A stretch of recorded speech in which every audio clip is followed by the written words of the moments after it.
So welcome tonight, class, in sonic psychotechnology. I trust that you all had your neuro-linguistic programming upgrades done. Did anyone not get their upgrade done? No. We're going to have a little difficulty, there'll be some gaps. Also, just up front, I'm still suffering from the pineal laryngitis. And so I've had to channel most of my lecture tonight from parallel dimensions. These are alternative selves of mine that help me author my book in sound and science fiction films, which I'm going to be lecturing about tonight. Throughout popular culture in the 1960s, electronic instrumentalities and new sonic experiences created an interface between the mind and an emerging psychedelic techno-cosmos. Science fiction films have paved the way for it for more than 10 years. And by the end of the 1950s, electronic sound had become a well-established convention for outer space and psychic space. Science fiction cinema exploits the sonic index in the most literal of ways, making the otherwise intangible spaces, both cosmic and psychological, of electronic sound the stuff of its narratives, imagery, and atmospheres. As layers of electronic sound coexist and interact in a given film, a complex cosmic psychogeography takes shape.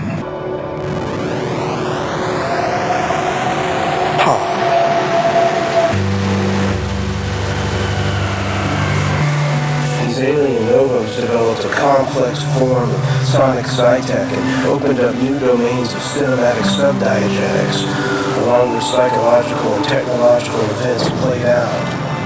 The primitive and minimal sound designs of Gojira avoided the electronic instrumentation of its North American counterparts, creating an audible footprint that suggested a clash of ancient and impending tonal realities.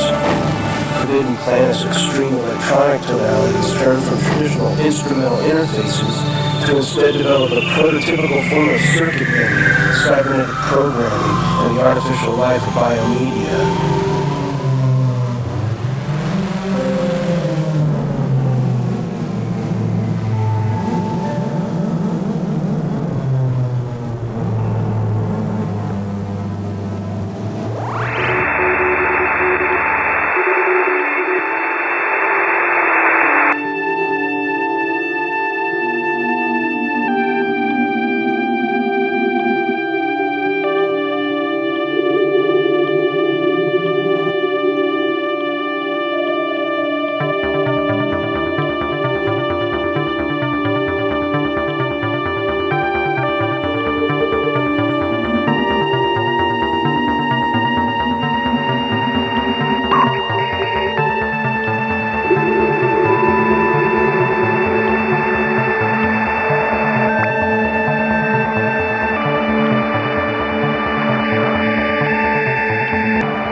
As moments of novelty shift from musical composition toward sound editing, and a film soundtrack becomes part of a post-production assemblage of the film, the creation of the sonic novum is often achieved through a final, comprehensive edit and mixdown of all audiovisual material into a single cinematic experience, often executed by the film's director. L'histoire. This change really begins with two films of the French New Wave from the early 60s, La Jetée and Alphaville. The directors, Chris Marker and Jean-Luc Godard respectively, conduct radical experiments in sound editing that yields an experience at once fragmented, disjointed, multi-layered, and often disconnected from the visual content. Yet they beg multiple layers of viewer cognition and engagement.